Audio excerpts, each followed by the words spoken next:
जय गुरु जी। सारी संगत को जय गुरु जी। आज गुरु जी की आज्ञा से मैं एक छोटा सा सत्संग शेयर करना चाहती हूँ।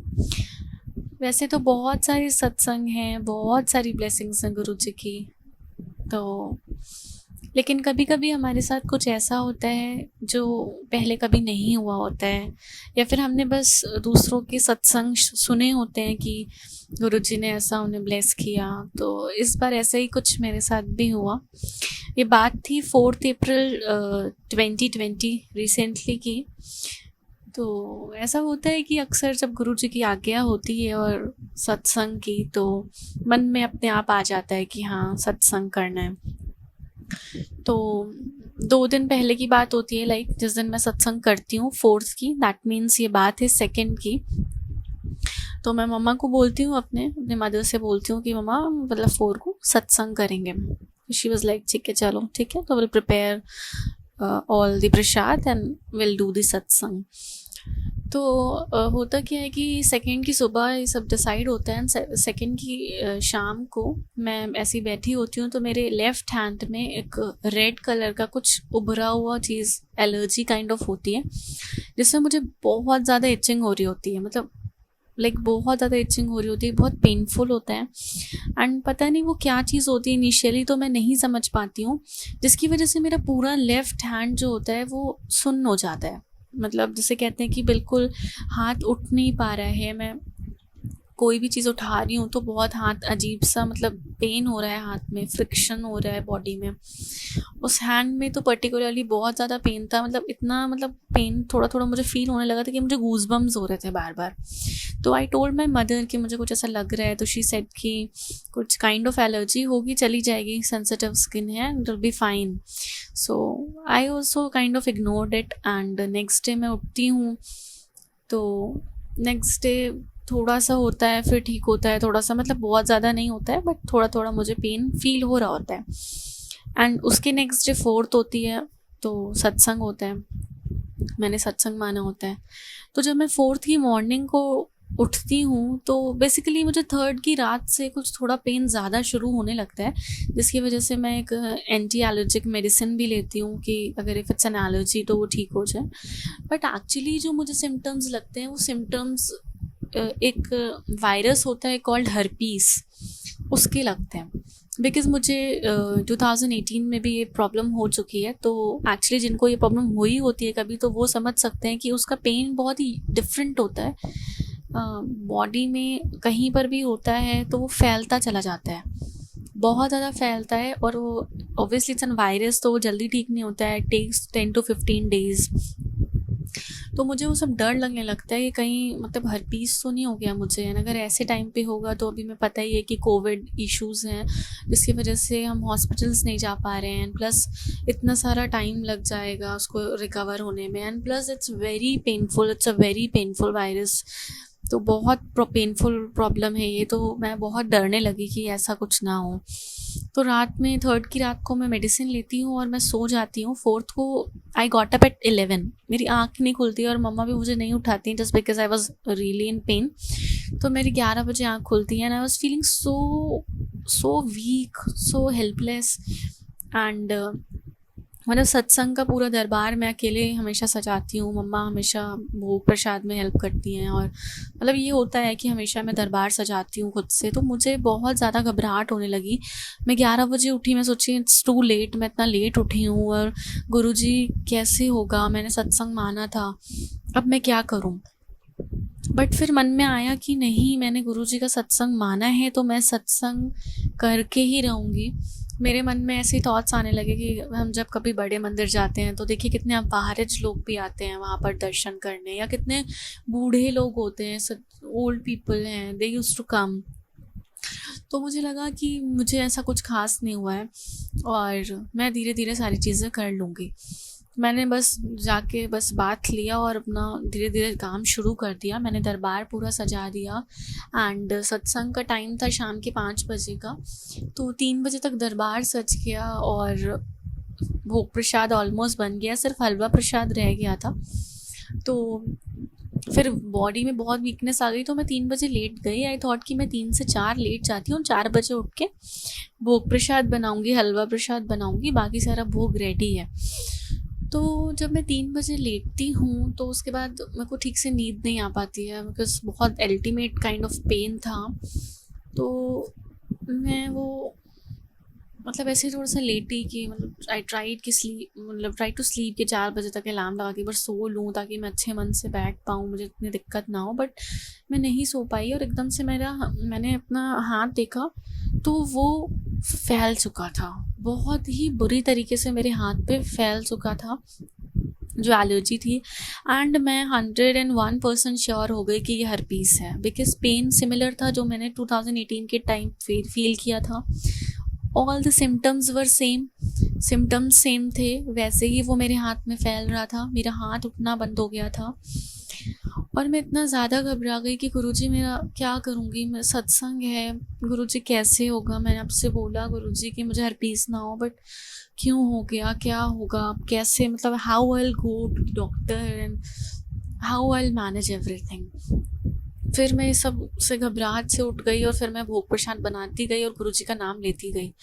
जैसे ही मतलब 4:30 हुआ, मैं गई और मैंने अपना ड्रेस चेंज किया, मैंने कुर्ता पहना, वो कुर्ता फुल स्लीव्स का था। जैसे कि मैंने आपको बताया कि जो एलर्जी थी वो हाथ में थी, मेरे हैंड में थी, तो एलर्जी पूरे हाथ में फैल चुकी थी। फिर मैंने अपने ब्रदर को कॉल किया कि ऐसा करो कि अभी हॉस्पिटल ना जाना पड़े तो तुम मुझे प्रिस्क्रिप्शन भेज दो हर्पीस का। उनके पास था, मेरे ब्रदर के पास प्रिस्क्रिप्शन था, वो मुझे पहले सूट किया था तो मुझे अभी भी कर जाएगा। तो उसने बोला मुझे कि तुम ऐसा करो कि गुरुजी का लॉकेट जल प्रसाद में रख देना सत्संग के टाइम, और जैसे ही सत्संग समाप्त हो तुम उस जल प्रसाद को पी लेना और देखना तुम्हें हर्पीस नहीं होगा। आई एम 110% श्योर तुम्हें हर्पीस नहीं होगा। मैंने कहा कि यार उत्कर्ष, मुझे हर्पीस हो गया है और मैं बहुत पेनफुल सिचुएशन में हूँ, तो मुझे प्रिस्क्रिप्शन भेज दो एंड बाकी जो चीज़ तुमने मुझे बोली है आई विल डू दैट। मैं लॉकेट रख दूँगी जल प्रसाद में। एंड मुझे भी कहीं ना कहीं बिलीव है कि शायद गुरुजी ठीक कर दें, बट अब बहुत ज़्यादा फैल चुका है तो आई थिंक ये 10-15 दिन से पहले ठीक नहीं होगा। तो ये सब कॉन्वर्जेसन हुई एंड 5 बजे सत्संग शुरू हो गया। एंड मतलब सत्संग में मुझे इतना ज़्यादा पेन था कि जब हम जैसे आते हैं और चाय प्रसाद का भोग लगाते हैं, फिर हम और भोग लगाते हैं, तो जो प्लेट्स उठाते हैं हम गुरुजी के लिए पास लेकर जाते हैं, तो उसमें भी मुझे ऐसा लग रहा था कि भगवान गुरुजी मेरे हाथ से छूट ना जाए प्लेट, प्लीज़ मुझे इतना स्टैमिना दे दीजिए कि मैं सत्संग में अच्छे से बैठ जाऊँ, कोई भोग मुझसे गिर ना जाए। मतलब I was in that much painful situation it was for me. And संगत जी मैं बैठी और मैंने जल प्रसाद रखा, उसमें लॉकेट रखा अलग से एक, और सत्संग शुरू हो गया। सत्संग होता रहा, लेकिन उस टाइम मेरे को बहुत ज़्यादा पेन होता रहा और मैं कहीं ना कहीं सोचती रही कि गुरुजी बस कैसे भी जल्दी जल्दी इसको ठीक कर दीजिए और उस पर्टिकुलर प्रिस्क्रिप्शन से मुझे आराम मिल जाए, मुझे हॉस्पिटल ना जाना पड़े, क्योंकि वो अलग एक कोविड का इशू है और मुझे बहुत डर लग रहा है। ये सब मैं सोचती गई। एंड 6:30 पे जैसे ही मेरा सत्संग समाप्त हुआ, मैंने सबसे पहले जल प्रसाद पिया। एंड जैसे मैंने बताया कि मैंने फुल स्लीव्स का कुर्ता पहना हुआ था, तो जब मैं अंदर गई तो फिर मैंने सोचा कि अब मैं चेंज कर लूँ, क्योंकि ऐसा ना हो कि इचिंग हो तो और ज़्यादा बढ़ जाए। एंड संगत जी, यू कांट बिलीव, जैसे ही I change my cloth and I saw, मेरा हाथ पूरा ठीक था, एक सिंगल स्पॉट नहीं था एलर्जी का, एक सिंगल रेडनेस नहीं थी। मैं कितना शुक्राना करूं गुरुजी का, हर पल का शुक्राना, हर पल शुक्राना गुरुजी का। मुझे एकदम कुछ, इट वाज लाइक मेरा हाथ बिल्कुल नॉर्मल था, मुझे कुछ भी नहीं हुआ था, ऐसा लगा। सिर्फ एक सत्संग मैंने किया 1.5 घंटे का और इतना पावरफुल सत्संग था वो, मुझे इतनी स्ट्रेंथ मिली and I was like completely fine. इस सत्संग में मैं पिक्चर्स भी शेयर करूँगी कि मेरे कैसे एलर्जी बिफोर थी और आफ्टर द सत्संग इट ऑल वैनिस्ड कम्प्लीटली। संगत जी वैनिस्ड। और इस चीज़ मेरे साथ पहली बार हुई थी कि मुझे कोई ऐसा सीवियर वायरस हुआ है या कोई हेल्थ इशू हुआ है और जो गुरुजी ने इतनी जल्दी ठीक कर दिया। अभी तक मैंने सिर्फ सुना था, बट मुझे पहली बार ऐसा कुछ रियलाइज़ हुआ है और मैंने इतना गुरुजी का अनंतम शुक्राना है। मुझे बहुत अच्छा लगा, मैंने बहुत शुक्राना करा गुरुजी का। एंड मैं डेफिनेटली पिक्स शेयर करूँगी ताकि आप सभी देख पाएँ और हम सब गुरुजी का इसी तरह शुक्राना कर पाएँ। वो गुरुजी का बहुत सारे सत्संग हैं, बहुत छोटी छोटी चीज़ें भी वो इतनी जल्दी सुन लेते हैं। एक बार जैसे अभी हम देख रहे हैं कि ड्यूरिंग लॉकडाउन गुरुजी मोर पिकॉक के रूप में दर्शन दे रहे हैं। तो मैं ऐसे एक दिन लेटी हुई थी और मैंने मम्मा को बोला कि मम्मा देखो गुरुजी आए हैं किसी के घर में, पिकॉक कितने अच्छे से चल रहे हैं, गुरुजी आए हैं। तो मम्मा ने कहा वाओ, बट मैंने बोला कि फिर मैंने मन में सोचा एक्चुअली कि मेरी सोसाइटी तो इतनी ज़्यादा मतलब सिक्योर्ड काइंड ऑफ है, हर गेट पे गार्ड्स हैं, तो मेरे यहाँ तो मोर आ ही नहीं सकता। कहाँ से आएंगे गुरुजी, आप कैसे आएंगे, तो मुझे तो मोर के दर्शन कैसे होंगे। ये सब कहती रही। फिर मैंने सोचा कि छोड़िए, मैंने कहा गुरुजी कोई बात नहीं, मैं भी आपको ऐसी चीज़ें कहने लगती हूँ जो कि शायद पॉसिबल ही नहीं है। फिर मैं उस रात सो गई। एंड संगत जी, यू कांट बिलीव, मैं एक ड्रीम देखती हूँ जिसमें क्या होता है, उसी रात की बात है, एक ड्रीम होता है जिसमें मैं एक बस में ट्रैवल कर रही हूँ एंड मेरी मासी मेरे साथ है। एंड मैं देखती हूँ बस की विंडो से बाहर तो 2 मोर नाच रहे होते हैं। तो मैं बहुत खुश हो जाती हूँ। मैं मासी से कहती हूँ गुरुजी हैं आप, जस्ट बो योर हेड एंड गुरुजी हैं ये। तो हम बोलते हैं, हम दोनों बोलते हैं जय गुरुजी। फिर हम 2 कदम आगे बस में ही चलते हैं और देखते हैं कि 2 मोर और नाच रहे होते हैं। और फिर मैं सुबह उठती हूँ तो इतनी मुझे खुशी होती है कि गुरुजी ने मुझे ऐसे ब्लेस कर दिया ड्रीम में, क्योंकि मैंने गुरुजी को रात में बोला था कि गुरुजी आप मुझे कैसे मोर के दर्शन कराओगे। और मैं इतना खुश हुई उस दिन सुबह उठते ही। शुक्राना करा मैंने गुरुजी का। तो गुरुजी हमारी हर छोटी बड़ी बात सुनते हैं, हमें हर चीज़ से ब्लेस करते हैं। जो हम चीज़ कभी सोचते भी नहीं हैं, गुरुजी उस चीज़ से भी हमें ब्लेस कर देते हैं। जैसे कि मैंने सोचा था कि मुझे प्रॉब्लम तो ज़रूर होगी बट उतनी शायद ना हो गुरुजी की कृपा से, लेकिन गुरुजी ने तो मेरी प्रॉब्लम गायब ही कर दी उस 1.5 घंटे के सत्संग में। पता नहीं गुरुजी ने क्या ऐसा देखा कि मैंने क्या ऐसा किया। मैंने कुछ खास नहीं किया था, हर बार की तरह सत्संग जितना मेरे से हो पाया मैंने उतना किया। और गुरुजी ने मुझे इतने अच्छा ब्लेस किया, मुझे एक तकलीफ़ नहीं होने दी गुरुजी ने, मुझे एकदम पेन नहीं होने दिया, मुझे किसी हॉस्पिटल जाने नहीं दिया।